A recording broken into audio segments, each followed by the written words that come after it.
Քաղաքացիական պայմանագիրը խայտառակ պարտություն է։ Մնաց իր ձեռքում ուժային լծակներ։ Ինքը նման է մի հատ ողորմելի, որը թաքնված է ոստիկանական այդ մահակների հետևում։ Ես Գյումրիում այլ զարգացումներ էի սպասում, խնդիրը անձնավորված չի ամենևի։ Կասեն ձեր ուժը անցողիկ շեմը չի հաղթահարել, դրա համար եք այդպիսի հայտարարություն։ Չէ, բացարձակապես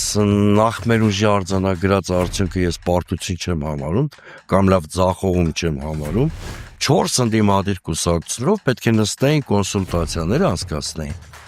Ամենաանխոցելի տեխնացուին ընտրեին։ Վարդան Ղուկասյանը մի հատ շատ կարևոր դաս պիտի քաղի։ Կամ ինքը հայտնվելու է ԿՊ-ի թիրախում կամ թակարդում, եթե չվերանայի իր մոտեցումը մյուս ընդդիմադիրների հանդեպ, կավության նոխազդեր գտնելու է, ես այդ վիլենի դեպքը նույնիսկ կապում եմ, որ դրանով մի հատ մեծ բանի շղթա տվեցին, որովհետև դուք գիտեք ինձանից լավ, որ այնտեղ պատգամավորներ կան, որ խուլիգանական վարքագծով ավելի շատ են աչքի ընկել։ Ազգային ժողովի նախագահը, որը թքում է քաղաքացու վրա, ձեզ քանի անգամ են իր ցուցումով խուլիգանի պես բայց իրա ցուցումով են անում, չէ։ Այո։ Կամ Անդրանիկ Քոչարյանը, որը ազգային ժողովի վերջին քարոզիայի ժամանակ կառավարության ազգային ժողով արծու պատասխանի ժամանակ Նիկոլ Փաշինյանը իր ազգային ժողովի ամբիոնից պահել է դասական շարքային խուլիգանի նման։ Իլեն Գաբրիելյանը իր խոսքում, որքան էլ որ խմած էր, ձևակերպեց,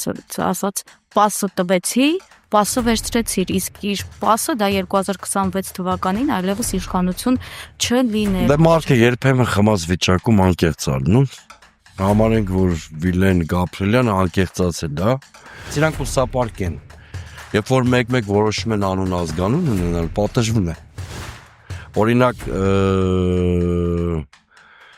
Անդրանիկ Քոչարյանը մի որոշ փուլ առաջ առույց էր կտրել իրան, հիշում եք, մի հատ փուլ կար, քննչական կոմիտեի նախագահին էր գտնում մյուսին, որը Քյարամյանն էր, շոր կեցված, հետո դարավ փիսիկ խելոք, բեղավոր փիսիկ, ոնց որ իրան սազական,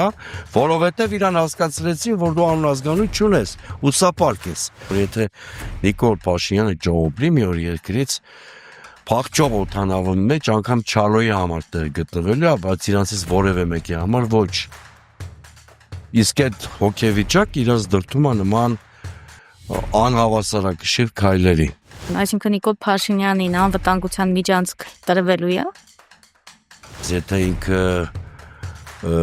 մի քիչ ողջամտություն ունենար 2021 թվին